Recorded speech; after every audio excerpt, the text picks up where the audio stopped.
Hello, everybody. This is NyQuil Fiend coming at you with a late night Here's a Storm Division E cast.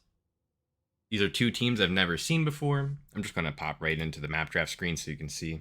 We're headed to Alterac Pass.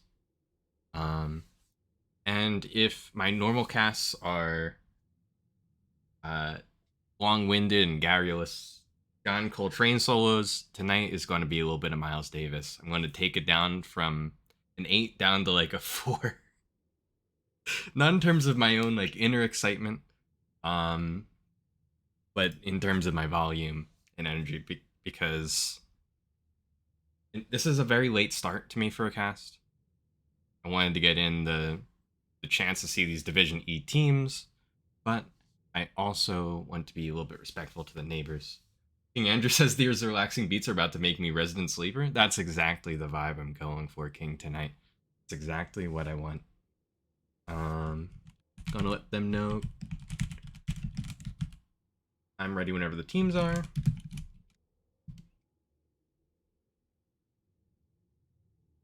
They seem to be memeing at each other in the lobby chat, so we've got a nice friendly repartee going.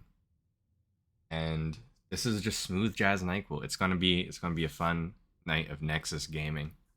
Round one. I think Gall Z is.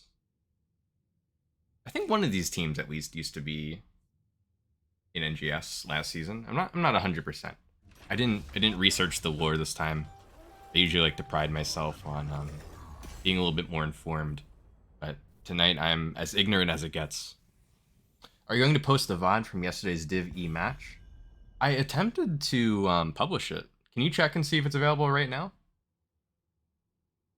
For some reason, my Twitch channel like automatically switched the setting to stop auto publishing VODs.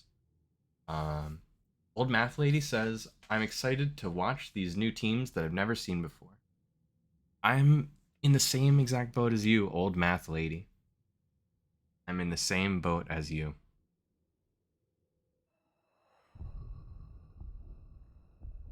Yeah, Twitch used to auto-publish my VODs, and now I need to like go in and click a button every time. So I attempted to do that today. Hopefully it is available now. If it is not, I will go in, check again, see if I can get that fixed for you. My apologies. A Hogger first ban on Alterac Pass? That feels a little bit too normal to me. That feels too good, too strong for Div E. What's going on here? Hogger obviously very... Okay, that's back more to my kind of tempo. You love to see the first ban Asmodan. So Hogger, just a solid offlaner, does the camp very quickly and effectively, I think. Brings wave clear, control, damage, just everything. Hogger does everything very well.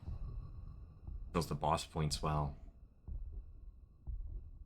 Will you see it there now? Great. Last night was Bunker Crew? Yes, Bunker Crew was the loser of last night's match. Posted on the channel here. We were watching that VOD. Bunker versus Out of Pocket. Correct. Yes. That was yesterday's matchup.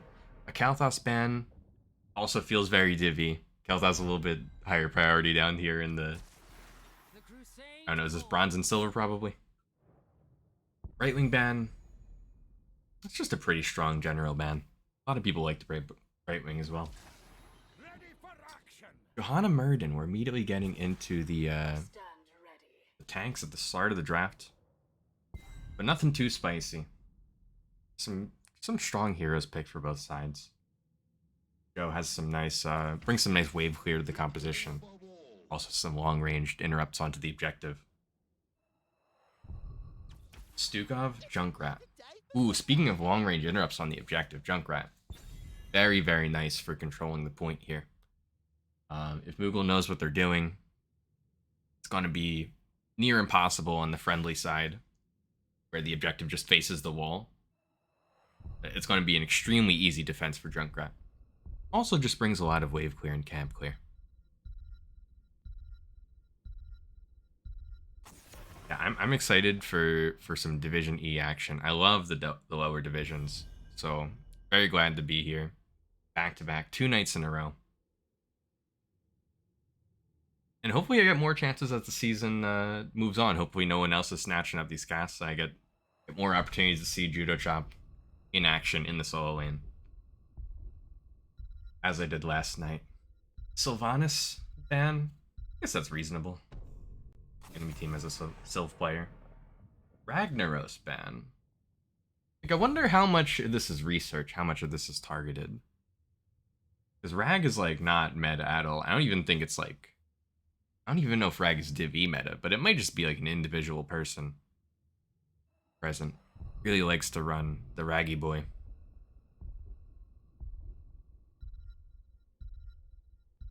I guess it's, like, okay for objective defense. Anduin Hanzo. So already some potential of, like, a Light Bomb Muradin combo with the Dragon Arrow on top of it. There can be some nice angles for these, for either Hanzo ultimate on this map, playing around the objective. I think it is a respectable choice. Wondering if we're going to get the W at level 4 for the camp speed. The wait is over. Cassia Urel. Okay. So Cassia bringing in some serious burst damage. And a blind to perhaps temper down some of Bala and Hanzo's damage. Urel is a very solid offlaner. This draft looks like extraordinarily normal from Dragon Gall Z.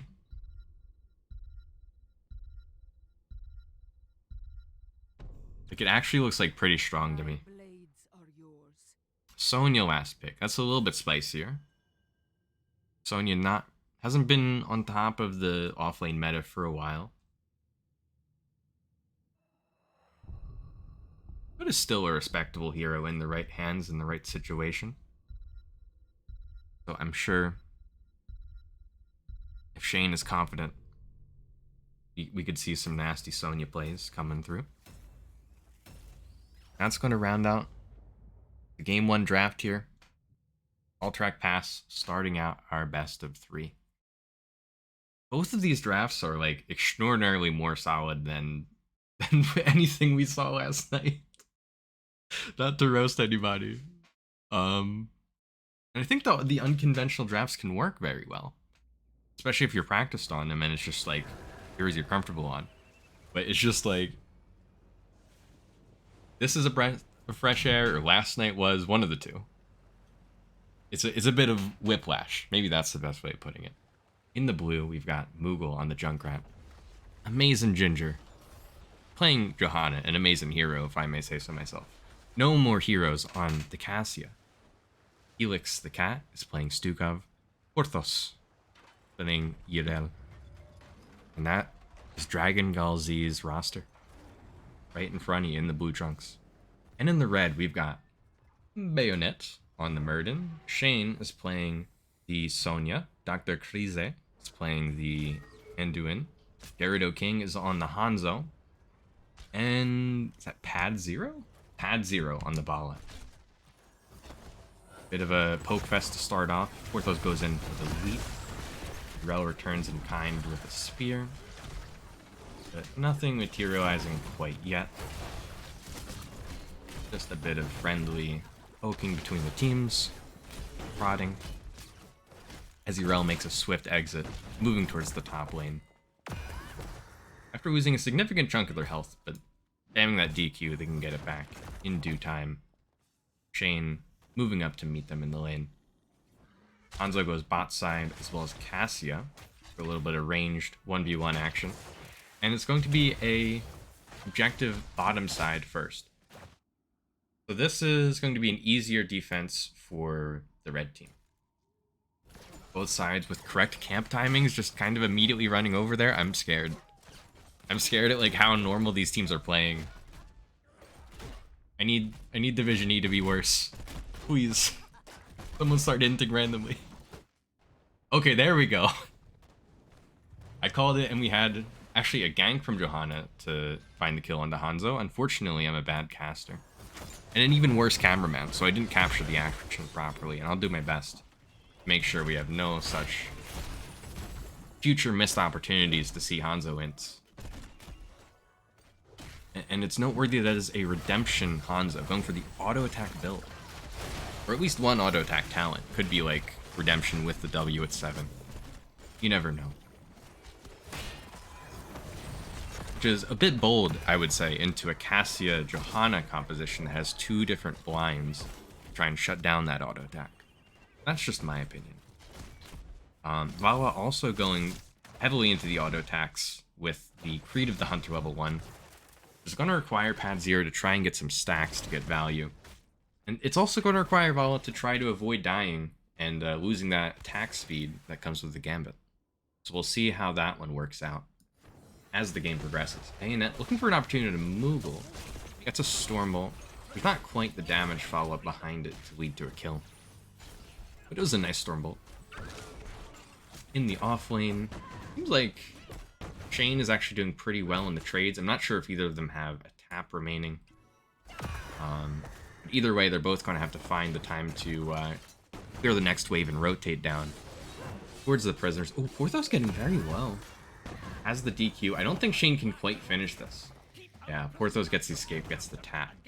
But Shane seems to be winning this 1v1 pretty solidly so far. Even into the Dauntless.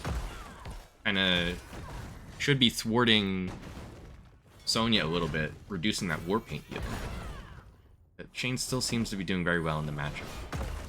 Very interesting. On the camp timing, the blue team a little bit more attentive. Getting there very quickly. Junkrat, I think, actually improperly autoing. It wasn't the AoE wasn't bouncing onto the top unit. They were attacking the bottom Impaler there. But either way, Dragon Gall Z comes out ahead on the camp timing. And at the higher levels of play, the camp is absolutely crucial on this map. Bayonet going in for the interrupt on the objective channel. It's an aggressive push here from the members of Dragon Gall Z to try and get the channel through. Taking advantage of the fact that the red team was a little bit slow still doing their siege camp. So now it's going to be up to the member. Look at that jump from Gyarados. It's going to be up to Community Pizza to find a way into this fight, but already Murden just getting bullied. The pull force out of Dr. Freeze. And it seems like Community Pizza is finding no purchase here in this fight as Vala loses a Gambit stack. Shane going hard in the front, surviving for a very long time, but actually ultimately survives. It's very nice. But unfortunately... Oh no! Finally the grenade gets Sonya. That is 3 for 0. A dominant start to the game for Dragon Gall Z here. As a Mage and Ginger and friends look to mount some kind of push in the bottom lane, which is one of the boss lanes. Typically the most important lane here to control, in my opinion, is mid, just because it the closest to the objective. Very useful to have your own fort remaining for when you're trying to defend an objective from over the wall. But a 3-man push in bot with the other 2 members scattered across the other 2 lanes. Bayonet, again, trying to find some kind of damage on a Moogle. But ultimately, with only an Anduin behind him backing him up, not able to really effectively pressure this Junkrat away. So Moogle, still playing it safe, doesn't want to get ganked. Down here in the bottom, Hanzo actually getting a bit bullied on the defense. Looks the cat, lands a nice W. They don't quite get the fort, but they get a decent chunk of it. Very nice progress out of that first objective, and it seems like all 2 of the walls are down, but mid, this is actually very nice. Ooh, Vala getting the kill top. I should have been paying more attention yet again. But very nicely done by Pad 0. Any kills the red team can get right now, stopping the momentum, is very nice. Probably got a few more stacks that Creed of the Hunter in the process as well. Bayonet and Dr. Krize working on the siege camp. They really need Hanzo here to get the job done. Who, by the way, has gone full auto build with ignore distractions and sharpened arrowheads. Big time commitment. The good news is that with this long auto range, you can kind of actually stand outside of the blinds. The bad news is that you can't auto attack minions too close to the objective, because it's just a little bit far from the lane. So it's kind of a dead talent as far as the team fight goes. But I guess that's kind of true of all of the level 4 talents, to a degree. Ooh, Vala taking out topside. I am missing the minimap. I gotta be paying way more attention. A kill comes through for Dragon Gall Z. And they look at the boss very briefly. I can't imagine they're actually going to commit to that call. They're moving 5 members up. They're clearly thinking about it. Actually, Junkrat ends up having to stay mid. Defend. Actually uses the Riptire for the wave clear. Pretty big commitment, but maybe not entirely unwarranted.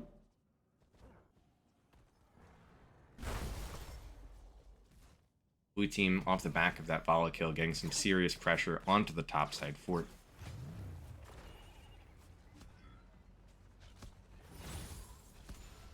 And next objective side starting in 3 seconds. And unfortunately, from here on out, I don't think it gets any easier for Community Pizza, because this angle for Junkrat is...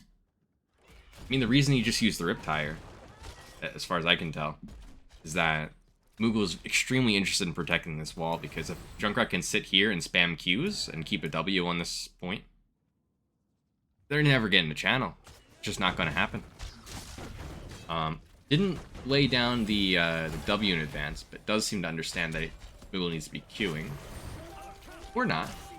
Missed opportunity, perhaps, as the channel comes through for Community Pizza. A nice break for them in what's been a pretty tough early game. They want to find something before 13 comes online. Light Bomb lands onto 2 members, potentially killing the Johanna coming through. Big Hanzo ultimate in the back actually catches Stukov. Sonya getting bit bullied in the back, gets some nice healing. Unfortunately, the pull's a bit too late. But ultimately, this fight going heavily in the favor of Community Pizza here. A very nice timing before those 13s came online. This was a very... Oh no, Fala! That's so unlucky. Right as I was singing their praises, doing a very good job to find a fight here and get the channel. And I think this is ultimately a positive result for them, getting the cavalry moving. Finally some counter momentum. But Fala dying there is very painful, obviously. And I can't imagine there's much remaining on the Gambit. How do you see that? 3 deaths, so I guess like 2 more. She still has some auto attack speed left. Fala is starting to hurt a bit in terms of that Gambit. Ooh, nice damage from the Hanzo ult onto Cassia. There's nothing to lock down. No more heroes inside. Oh, Moogle, is that the... Where is it? Ripper Air. So Moogle, with a talent that I think has fallen a bit out of favor, but one I really like, called Ripper Air, lets him rotate around the map very quickly with the concussion mine. And just makes for some very long distance little yumps like that. Lets you schmoove around the enemy team at will. Which can be dangerous. You can get yourself in trouble doing that on such a squishy hero. It also can make for some very fun plays. Maybe a bit of an engagement coming out here. I just want to say, like, obviously there's been some individual moments of like some questionable deaths and stuff. But overall, the quality of play here is like actually been reasonable, I think, compared to what I expected. Oh, unfortunately, that light bomb came at the same time as the root. Very nicely done by I'm not sure who rooted. I guess Junkrat. It was a Junkrat trap, but it completely canceled out the Murden light bomb attempt, completely thwarting the engage of Community Pizza here. Gall Z now moving back towards their camp as we continue to get this forever struggle over the mid lane. The Knolls. Sonya found a little bit of an opportunity to just keep pushing bottom lane. At the same time, Urel's and the friends have finished off top side. But if Sonya can finish off this fort, like, look at this. Shane's just getting to wail away on this one completely. Oh, bit of an attempt on Urel here. Pops the Ardent Defender. Orthos gets over the wall with the jump. The late bomb comes out. The auto attack from Gerudo King with that redemption manages to finish off the kill. Very nice gank. I mean, I'm like really proud of these teams. They're actually, for being in the lowest division of Nexus Gaming Series, this is like very reasonable play. I'm almost disappointed. I need more untimely hilarious ints. I need weirder comps. Ooh, Murden going in, doesn't quite have the light bomb right now, but they have the numbers advantage, and No More Heroes is getting very low. Big heal from Stukov to keep Cassia alive, but Gall finishes off the kill. Very nicely done. Amazing Ginger on the run. I don't think the red team's getting anything more out of this, but they're sure gonna try as Bayonet goes in, and Junkrat insta deleted. But another another Junkrat trait kill. The Death Mines. Absolutely beautiful. Worth noting, this is a Dirty Trickster Junkrat, for anyone who is curious. Oh, but the light bomb this time is going to finish off Johanna. And this has been like a really good back and forth. Both teams continuing to impress me. As we have a channel coming through for Community Pizza. If Pizza can just figure out how to not stand in the Junkrat Death Mines, that would severely reduce the comedic value, but it would also probably prop up their winning chances considerably. And Pad finishes off that mid fort, slowly creating a dominant bind on the map. 8 kills to 8. Oh my gosh, if the blue team can't even step up to get the counter channel, I mean, they have to try, right? But now it might be just a bit too late. Han's ult comes through, the channel does finish, so ult is going over the red team now, but will either side get a kill here? Moogle seems a bit too far out to be a target. Looks like everyone's backing off for now. This is a serious opportunity, I think, for the red team to clean up some forts. I don't see them getting a keep off of this objective without finding a quick, like, light bomb snap kill. But I could see them finishing off bottom fort, sending, like, Sonya down at some point. The other four just collapse on top and get it done.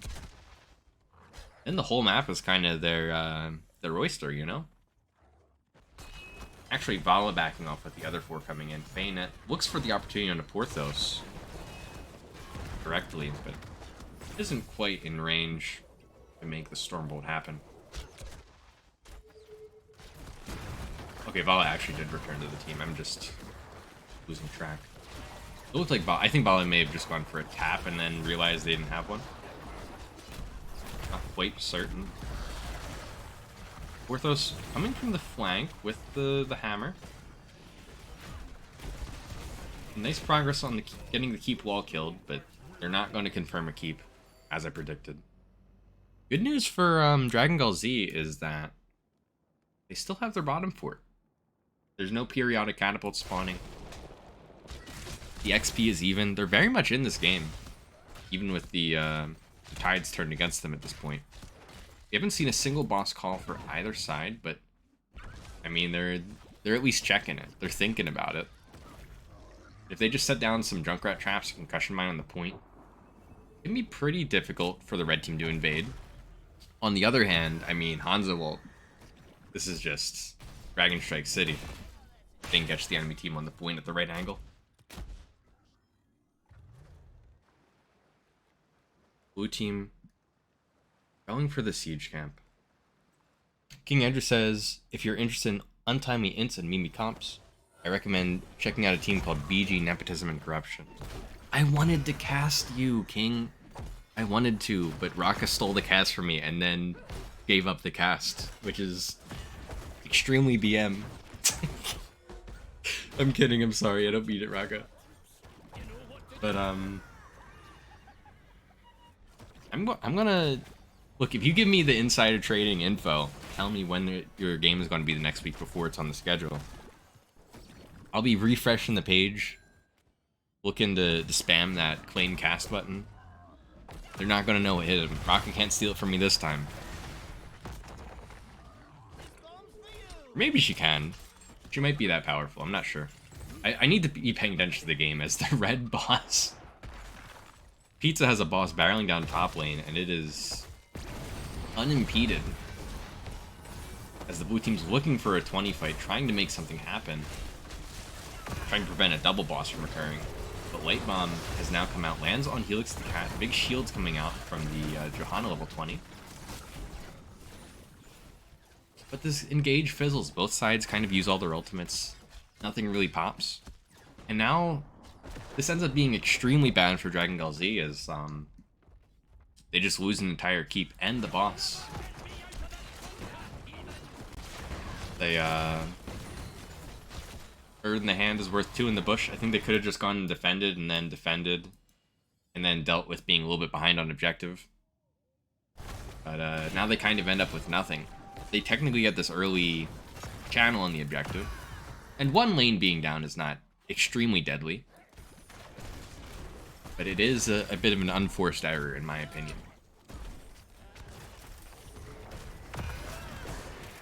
Bit of an unforced error. Hanzo now with the level 20 resets on Dragon Strike, able to spam that ultimate as much as he desires. Bit of an engage coming in. Nice leap, Light Bomb! Shade has been excellent on Sonya this game. Finds a kill. Synergy, wombo combo situation. That's going to be Cassia dropping as well.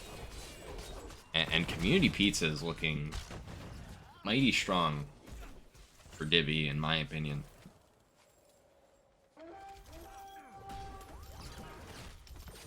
Probably the most solid Light Bomb engagement we've seen all game. Didn't land on the highest number of heroes, but just got the job done. Immediately snap. Boom. Ow. And with 2 keeps down as a result of the second boss, now this core is extremely vulnerable. Now they are in big time trouble when this cavalry starts barreling down the lanes.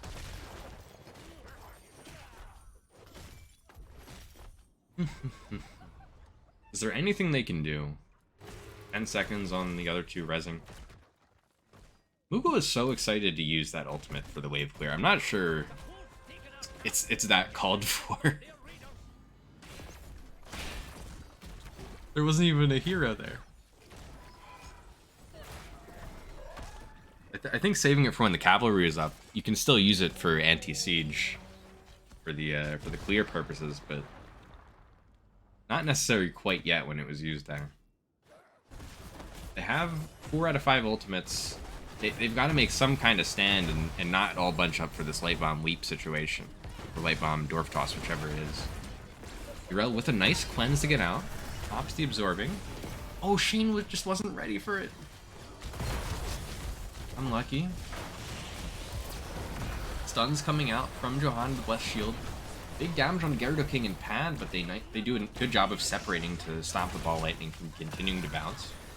And now the cracks begin to show in the armor big time, as all these objectives are just converging on the same target, and that is going to be game number 1 in favor of Community Pizza, taking the lead in our best of 3. Honestly, such a higher quality game than I thought. I know I keep bringing the same bell, beating the same dead horse, but like I casted a lot of old like Div 4 Heroes Lounge, and I definitely lived for the games where you see a team that's a cut above and like they're on the rise, you know? And I feel like both of these teams showed me like a lot of potential and promise in one map already. So I'm going to update the UI. Won by the red team. Dragon Gall Z now has their choice of first pick versus map pick. So we'll see what they go for. As far as stats go, big time XP for Sonya. Big damage coming out of this auto build Hanzo. I was a bit skeptical from the start, but made it work, and especially just really good dragon strikes throughout.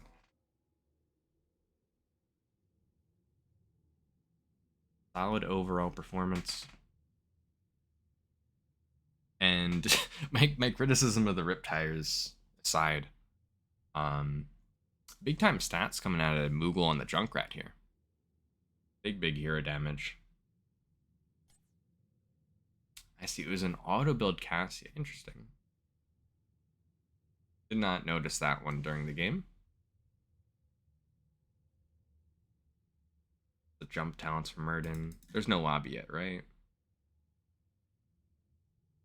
It does not seem to be a lobby quite yet. I'll move over to the map draft, and I will be back to my seat in one moment. Just gonna go AFK very briefly.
All right, I am back, everybody.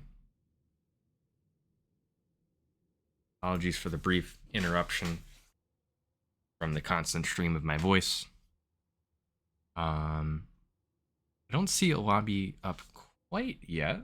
Hopefully they didn't start anything without me. That would be a bit awkward.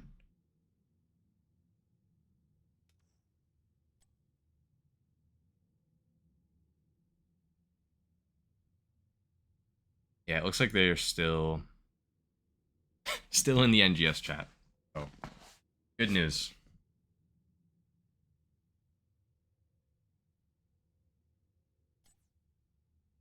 Yeah, in terms of maps, we've got Raxus, Infernal, Garden, Dragon, Tomb, and Towers all possible. Very happy to see Sky and Cursed already taken out of the map pool. Personally, not my cup of tea. Not a huge fan of these global tri-lane blah blah blah summon 3 boys type objectives. Alright, seems we've got another lobby starting up finally. So game number 2 can get underway pretty soon, hopefully. I'm gonna try and figure out who picked the map, but I can tell you right now it's Towers of Doom. I think also picked by the red team. As far as I can tell, Gall Z went for first pick yet again. Unless and until I'm proven wrong, I'm just gonna update the graphic to say that Dragon picked it.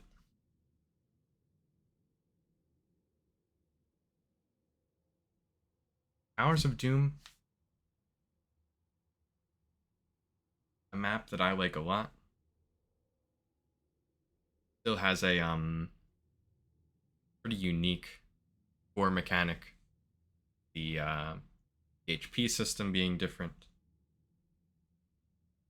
All about the objective. All about the bottom lane control.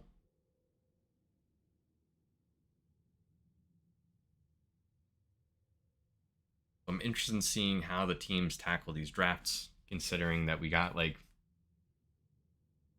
extremely normal, functional drafts for game number one. And I'm also interested in seeing how the off lane plays out, because you tend to get a lot of double soaking mid top at the higher levels. But the rotations can be a little bit wacky wild in Div E at times. Alterac pass is pretty simple, you know. Just make sure someone's in each lane, and then otherwise you try to, you know, not lose all your structures. Respond if there's like pressure somewhere. Towers of Doom, there's a little more finesse. There's a little more room to go wrong, I think. And Towers of Doom, the draft begins.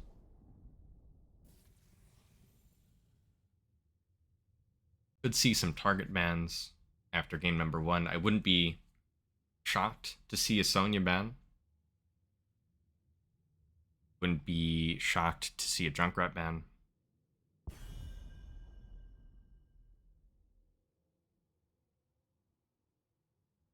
But Dragon Gall Z, pressure is on. Obviously. They've got to find a win here to keep the series alive. Hogger ban. They're sticking to their guns. I think it's fair. I think Hogger is still quite strong on this map. And also sticking to the Brightwing ban for the other side.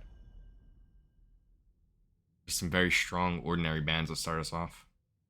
I remember we had very high tank priority in game number one's draft, so I'm curious if we're still going to see the teams racing to pick up their Muradin, their Johanna, and so forth, or if they'll perhaps switch it up. It does end up being a Vala ban.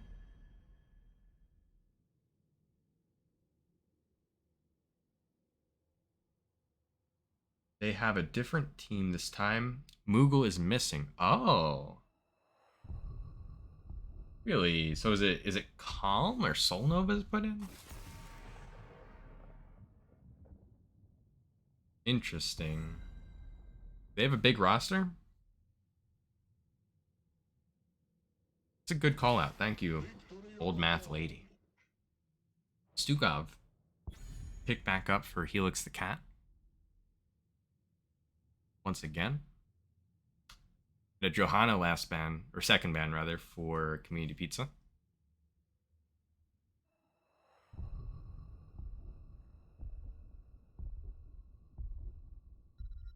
Yeah, very, very interesting. Switching out players between maps. Wonder if it's strategic or if they're just trying to get everybody some reps. Old Mathley says, I don't remember Calm or Soul Nova. Yeah, those are the two names that stuck out to me. Pretty certain we had the other three. Zul'jin Ragnaros is very much the Division E weirdness that I was missing from last game. That is a very strange duo to start your draft with.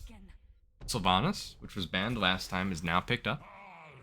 And Leo will be matching Shane's Ragnaros in the offlane. Up by Parthos. In the 1v1, I want to say Leo outtrades Ragnaros and they both clear the wave pretty quickly. But I'm not certain. Like, no matter what, it's going to come down to how many drains Leo can land. Rag can cast Eon himself and use the movement speed to get away from the drain, but only does so much. It's not as good as like Artanis Blade Dash, just letting him instantly leash it. Soul Nova says I was late to the show. I understand. Welcome to the party, Soul Nova. So perhaps they're implying that they are expected to be like a main roster member and that they had a sub. Perhaps that's the implication here. Muradin ban followed by an Anduin ban. I think the Anduin ban is actually very justified. The light bomb, and this has been true for years now, the light bomb in the lower division pots, it can be very strong as like, you know, if you have a team for the first time trying out combos and plans of how to coordinate together and pick apart the enemy team, I think Light Bomb can be extremely effective. So if you're not sure how to deal with it, ban it. Falstad and Nubrak picked up, and this is just an extraordinarily strange draft this time around from Community Pizza. Hanzo Stitches to round it out for Dragon Gall Z. This draft is okay. I would have preferred some kind of crowd control follow-up on Stitch's hook besides the Stuka of Silence. Something a little bit more gripping, like a Malfurion Root or a Tyrande E, perhaps. That's just my personal taste of how to draft around Stitches. Rhaegar last pick for Dr. Krize.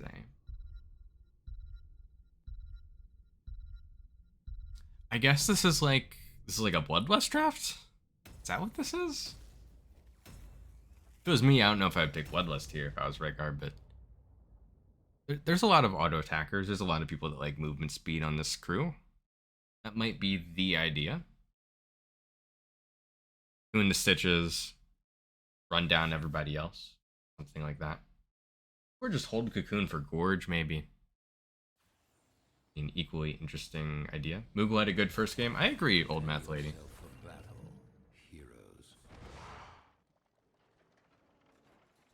Had a reasonable game number 1.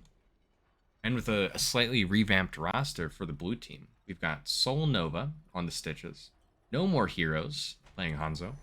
Helix the Cat is on Stukov. Porthos is on Leoric. And Calm is playing at Sylvanas. Dragon Gall Z looking to claw their way back into the series after letting Game 1 slip out of their hands. And for the red team, we've got Shane 9110 playing the Ragnaros. Bayonet is on the Anubrak. Pad 0 playing the Zul'jin. Gerudo King playing Falstad. And Dr. Krize? Something like that. I'm gonna be the dog. Bayonet going in very aggressive. Finds a triple impale though. Well worth the aggression. Arthos puts out some serious damage onto Zul'jin with the drain. Either way, once again, we have a level 1 fight that doesn't lead to anything. Oh, nice.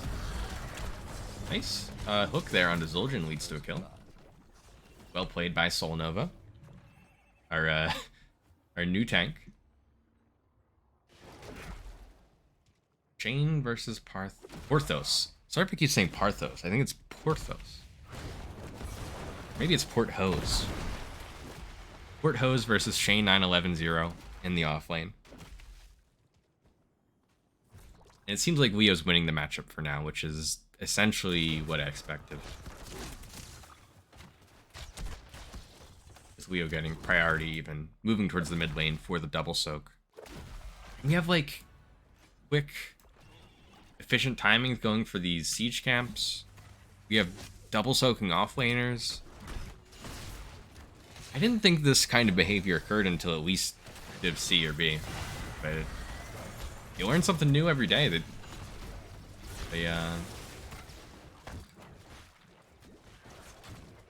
maybe this year's Div E is just built different. I don't know.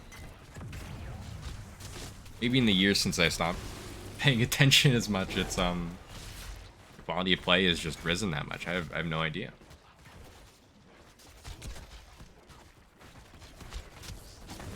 We're actually seeing some like relatively reasonable macro choices. I will say, is Rag not moving between lanes? No, Rag's rotating as well. I just wasn't paying attention. Oh, Bayonet with a very aggressive burrow charge. I don't know that they can get away with this. Yeah, no shot. Does Soul Nova still have a hookup? Could be like another kill. Perhaps it was already used. But that's the first 2 kills of the game going over to Dragon Gall Z, who just seem to be having stronger early game showings so far. So if they can just take this momentum and roll with it, perhaps they can take us to a game number 3. And I just realized I'm on the wrong scene. I apologize for the goofy UI there. That was my mistake.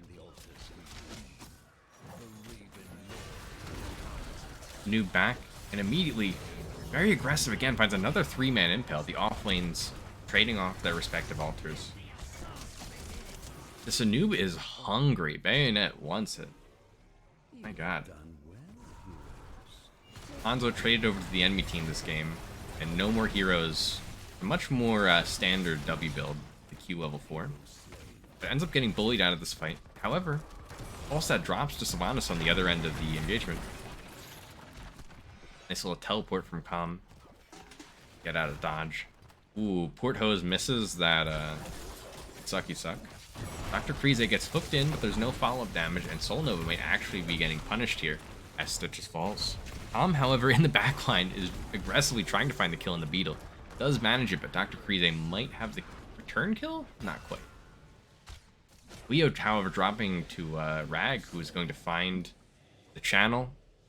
Hanzo dropping as well to Zul'jin. And ultimately, I mean,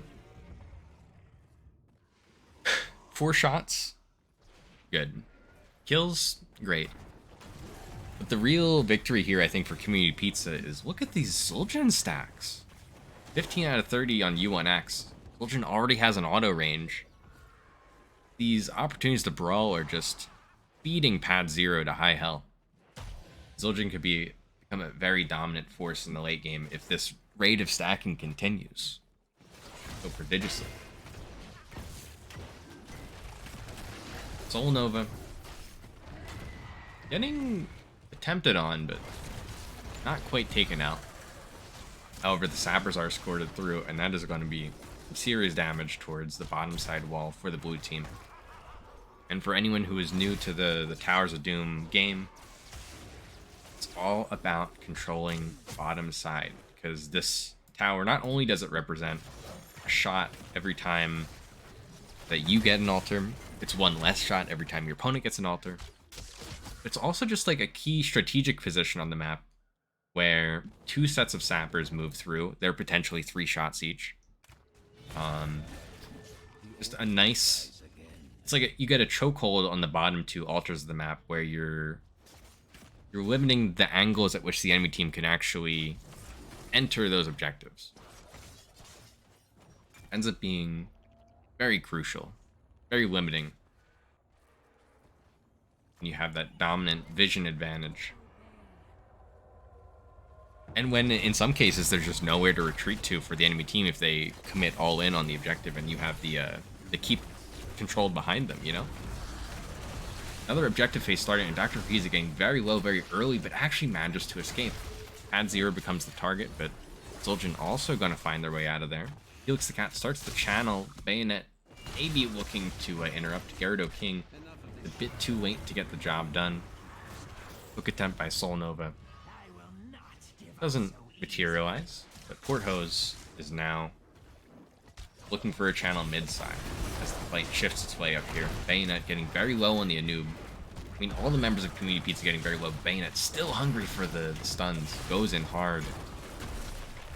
And gets away with it for now. Soul Nova moving away. Shane is very low, going in there on the Ragnaros with this E-build. Community Pizza living on the edge constantly, everyone going in 1 HP, trying to get every last bit of value they can. And they're actually kind of forcing the blue team away. Can't believe it. They manage another channel. So the progress on the objective is relatively even. It's favored for Community Pizza though. Progress in bottom lane is Community Pizza favored. The XP is roughly even, but maybe Community's slightly ahead. So Pizza not off to a shabby start here for the mid game. As level 10s come online, we've got Gust, Tazdingo, Kun. It is Bloodlust, and Sulfura Smash. On the other side of the coin, Entomb, Gorge, Dragon Arrow, Flailing Swipe. Nothing too surprising over here. But this Bloodlust comp kind of feeds in. Oh, Dragon Arrow connects, but it's just kind of short range. Isn't a huge connection there. Oh, the Wailing Arrow was too late. Gyarados King gets the E out. Very unfortunate. Ooh, hook onto Rhaegar, but Gust will cancel out any attempt towards the kill. He's playing very measured, very safe. 4 kills to 3 in favor of Dragon Gall Z at the moment. But not much else going firmly in their favor. Shane picks up another wave topside. I'm not sure Leo can even safely rotate up there at this rate. I mean, look at the health bar. Port hose. Been hosed down a little bit in the health department. Take the altars and put an end. No More Heroes finishes out that W quest. And it looks like this might be a peaceful trade of altars. Ooh, hook attempt. That probably would have landed if Stitches had the 13 range. So we'll see if Soul Nova starts to connect a bit more with that Q ability once 13 comes online. Gank attempt on the Leoric is going to be successful as Port Hose ends up going down. However, I'm not sure this is worth it, because look at this massive bottom side shove with a Sylvanas trait. Like, Falstad can fly down and gust, but otherwise this is I'm not sure that was worth a Leo kill. But the blue team's actually very passive. I think they could have gone for more, frankly. I guess they didn't know Rag was up here. If it's a 5v4, that could be dangerous. So they take the safe approach. Port Hose resurrects, and now Shane is actually the one in a bit of trouble in the 1v1 here. Probably not going to go down, but Entomb is committed. Port Hose goes in and finds it, landing that bucket at the end. Very nicely done by Leoric. Zul'jin finally reaches the 30 mark. The stacks slowed down a little bit after the first objective. It's a nice threshold to cross over. Getting the double cleave on the axes will also help with the Arcanite Axes level 7 talent. And potentially the level 16, whatever it's called. You know the one. Altar spawn in 7 seconds.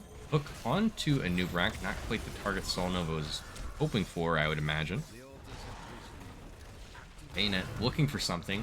Ooh, Gorge onto a noob who cannot cocoon himself out of that. Nice silence by Stukov, and that's going to be the kill. Although Leo drops in turn, so it's a 1-for-1, with Rag actually getting the channel here, so this is just going to be very nice for Community Pizza. Trade there, very happy to take. Ooh, nice hook out for Felix the Cat. For Soul Nova onto Helix the Cat. Not Felix. Dragon Arrow almost finds the kill into Pad 0. Nice hook attempt, but dodge by Zul'jin in the nick of time.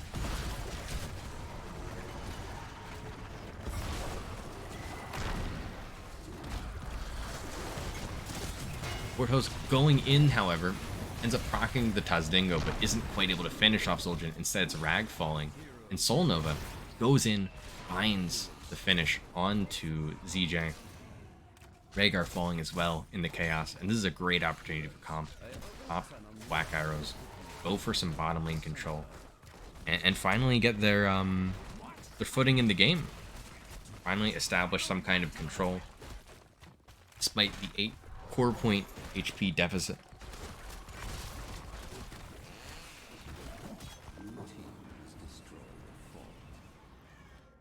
The noob moving topside to soak while Rag is still resurrecting. Let's see deaths. Rag is at 2, Leo is at 4, but Leo has the trait, so it's, you know, dying is a good thing, etc. Not really, but, you know. It's not so bad when you're Leo and you die. No More Heroes very aggressive here on the Hanzo. I think is going to get punished as the hook comes out onto Falstad trying to find a return kill as Hanzo's fate is absolutely sealed. I don't know if that was 100% necessary, that Wailing Arrow, but I do not blame Calm for feeling like they needed to make something happen there, you know? Ends up being a 1-for-1, but unfortunately for Dragon Gall Z, they just completely give up control over bottom side. The altars traded favorably for the moment, but Warhose is getting 2v1'd up here. Sylvanas needs to come in and find some kind of pressure onto a noob, but the cocoon is very nice, ends up saving a noob's life. Potentially setting up a kill onto the DPS here as Calm just barely finds the teleport out. Oof. And Rag goes down. Constant back and forth here. Dragon Arrow connects. Kazdin goes out in time, gets some serious damage onto Stitches, but Soul Nova hasn't quite fallen. Now they go down. Do that false died Q. Gyarados King, perhaps the next one to fall. That's how it goes. They're probably going to go on boss here, knowing Div E. But they're actually moving away. If they go right for bottom or like mid keep, that's big brain compared to just getting the 4 shots from boss. Siege camp?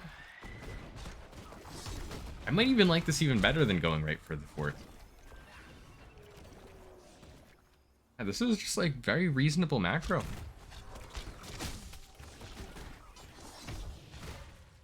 I'm trying not to be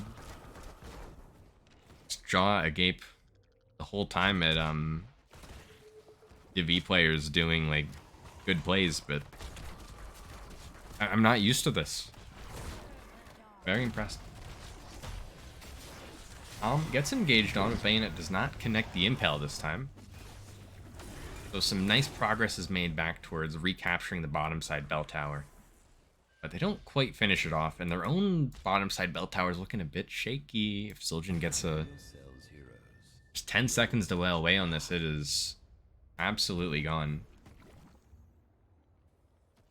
Maybe more like 5 seconds with the Yamani Rage.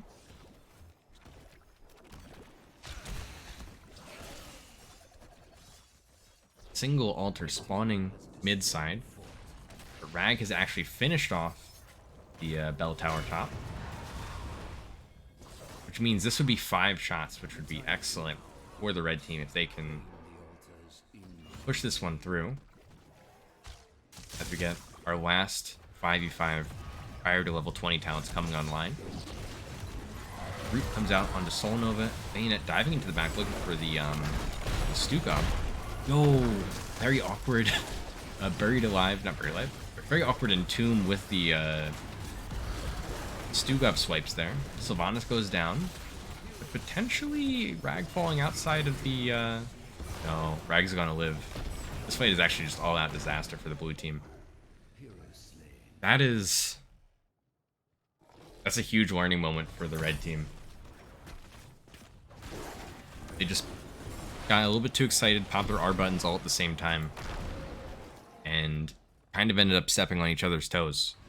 The Entomb was beautiful, landed on the 5 people, but Stugov used the swipe instead of the silence below it. And it's probably going to be game as a result. Yeah, this is the 6 cap. That was their last opportunity to stay in this game. And with a boss with the 6 cap, there's just absolutely no shot at this point for Dragon Gall Z to make a comeback. But very well done. Very nicely fought. Despite the 2-0, this was an extremely close series. And I think they can be proud of this showing for game number 1. If this is their floor and they can keep climbing, I got high hopes for Dragon Gall Z, but obviously Community Pizza takes the cake today with a dominant performance. GG's coming out. Going to update the on-stream score. Maybe we'll get a short interview. We'll see if they are interested. I'll contact Gyarados King.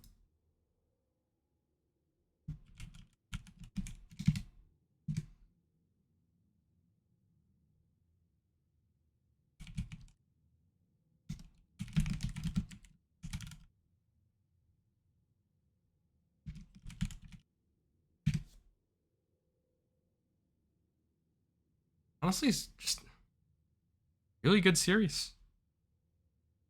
Despite it being a 2-0, that was just high quality hots. Tom breaking Shane's ankles. Not sure at which specific point we're talking about in the match. Oh, show. Okay, I'm going to find a lobby.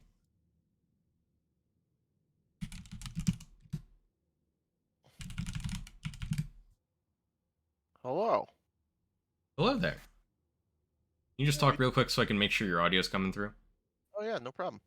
Whatever you Great. want me to say, I will say it. There we go. It is on the stream. Congrats on the win, Garrido. Oh, thank you, thank you. Tell It me, was a because little touch and go each game. It played well. a little bit, yeah, it was hard fought. Um, Tell me about Community Pizza. Is this have y'all played NGS before? Is this your first season? This iteration of Community Pizza, I think this is our third season. Third Yeah, season. Okay. this is our third season as a 5-man. Yes, sir. Some of us have played for a couple other seasons, but this 5-man has been 3 seasons. That makes sense. Cause y'all played like very together in a way that I wasn't quite ready for. I, I usually don't Oh, expect like gameplay this good from Div E, but y'all were kind of killing it. I was impressed, man. well, don't tell my team that they'll slack off next week. I won't. Everyone, cut the stream. Cut the stream. Um, Let me look at the drafts real quick. So game number 1, Murden, Hanzo, Vala, Anduin, Sonya. So a lot of this team composition seemed to be built around going in with that light bomb to start off the engages. And the one thing I noticed was the Sonya play from Shane. Is that like a just a favorite for him? Is that something your team plays around a lot? That's just as soon as we saw Stukov Junkrat, we were like, no, no, Hmm. no, no, because we like so. I mean, we You thought it tend would to just fight. terrorize the backline here? Yeah, we tend to fight front to back, but it's like if you can get someone in there that can just really just mess up the back line like that, I was like, have at her, and it's worked a couple times, and yeah, it paid off, and like I said, the light bomb was integral to get the front line messed up, so and they banned his Hogger, so what are we gonna do? We gotta pull out the secret weapons on him. Sure. Yeah, this game was relatively clean. The one thing that kept happening that was honestly hilarious was y'all kept dying to the Junkrat death bombs. What Yeah, was the deal my there? Zul. Well, yeah, Vala said that like the third time. It was like I don't understand what's going on, and we're like, it's because you're standing next to the Muradin, stunning him. Yeah, so we finally he finally learned, and he caught on. So we got there. I see, I see. Um, and then Hours of Doom. The draft here was a little bit more unconventional. The Ragnaros Zul'jin Falstad. Was this built from the start with like an idea of like we're all going around Bloodlust, or what was there an Well, idea to this game? pro tip: don't misclick your healer ultimate, because then you get bloodlust instead of ancestral. But It wasn't um, intentional. I mean, honestly, I didn't mind it, and I was kind of 50-50 going into it Okay. because so looking at their comp, I mean, it was obvious they wanted to do like the just you know whatever you want to call the detention center, dirty bathtub, whatever you want to call. Yeah, Like yeah, yeah. we knew that was the plan. So we course corrected for the Falstad for the gust, and I don't think I ever actually gusted to save us from it. So I mean, great job me. Mhm. But then that's their whole move, right? So if we can just get survive that initial push, I think Bloodlust is great because then you have the turnaround potential, right? Like you can chase them down when they try to disengage because they're like, oh no, we didn't kill anybody. Um, so it definitely he plays a good rag. He likes rag. He handles it well, and if you're gonna ban his Hogger, we got to pull out his other heroes. So. Sure, sure. Just wait till we get the Bruiser Arthas going, That and then yeah, that makes sense what you're saying about just reactionary Falstad pick for the Gust. Makes a lot of it, sense in I retrospect. I've we've run into a couple issues where it feels like you're kind of reacting too much to the other team's draft, which Sure.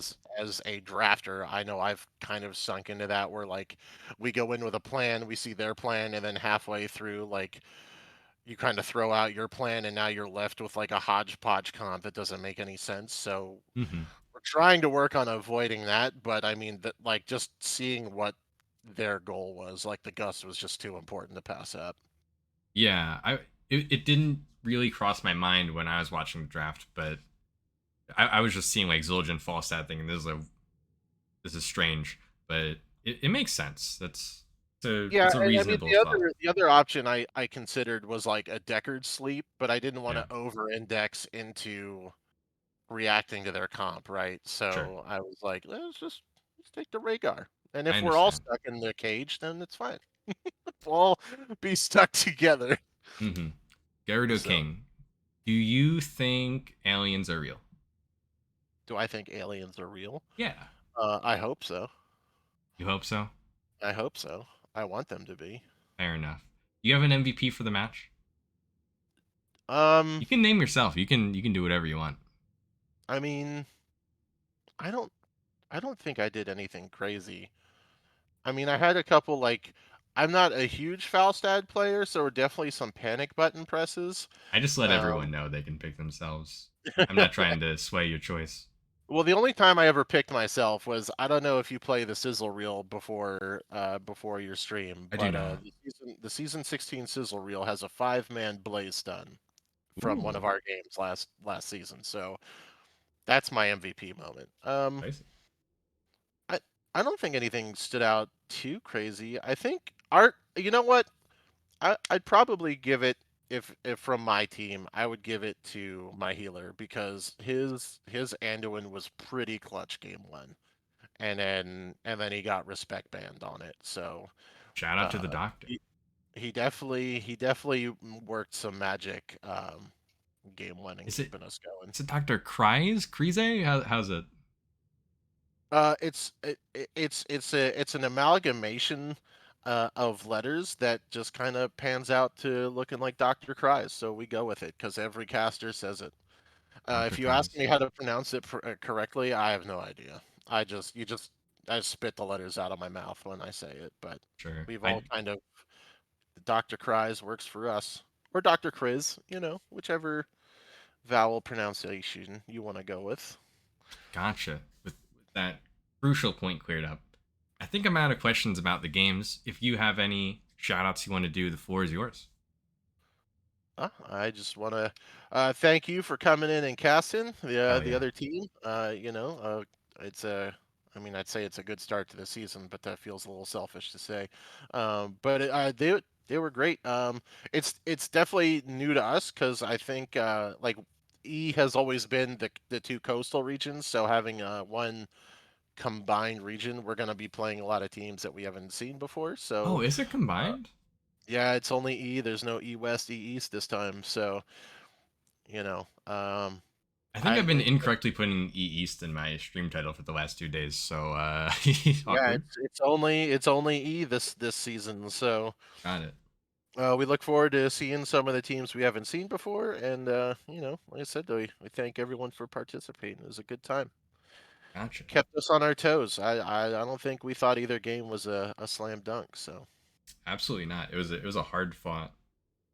I think 2-0 is not representative of how close that series was. But all I know is they killed my Hanzo like 45 seconds into game one, and it lit a fire under my butt. That felt real bad. it's true. Thank It you felt for real bad when I saw the auto lock onto me during my jump, and I was like, and you lost those redemption stacks, even more painful. you know what? I only had like two at the time, but to be fair, I didn't stack that quest until like 15 minutes in. I was sitting there the whole time, like, they are doing a really good job not letting me get this done. Hmm. Thank I was you. very surprised to top the DPS chart that game. So, You get it done eventually, especially with those. I think the dragon strikes were contributing. But thank you for the interview, Gyarados King. Hope to well, see you around for absolutely, another cast sometime soon. for sure. Thanks again. Have a good evening. You too. All right. That has been Another Div E East, West, Central? Div E only? It was a Div E match. Oh, this is so late for me. I'm so tired. I tried to do my best to give the appropriate amount of energy and excitement for the games, but oh man, do I prefer when it starts like 9 and not 10 p.m. But at least there's 2 games, so got to exit early. Either way, promising start to the season for both these teams, despite the result for Dragon Gall Z. Very nicely done by Community Pizza. Wish them both the best of the luck moving on for the rest of the season. And I suppose this is the point of the night where I should check to see if anyone else is casting. See if we can get a raid going. Ad Zero says thanks for casting. Thanks for playing. Thanks for giving me some nice Heroes of the Storm to commentate. Let me check. Are there other streams going?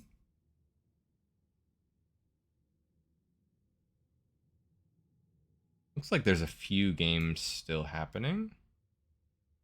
We're gonna go with The Stroke, Fountain Snipers versus Rainbow Shrooms. The story of Let's see if I can. Oh, sorry for that.